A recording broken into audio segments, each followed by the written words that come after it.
வெண்பால் கொண்ட சிறுதீவு கால் கொண்டு நடமாடும் நீதான் என் அதிசயம்.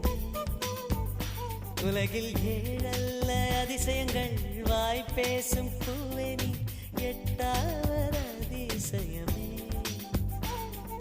வான் மிதக்கும் கண்கள், தேன் தெறிக்கும் கண்ணங்கள், பால் குடிக்கும் மதரங்கள் அதிசயமே. நங்கை கொண்ட விரல்கள் அதிசயமே. நகம் என்ற கிரீடம் அதிசயமே. அசையும் வளைவுகள் அதிசயமே.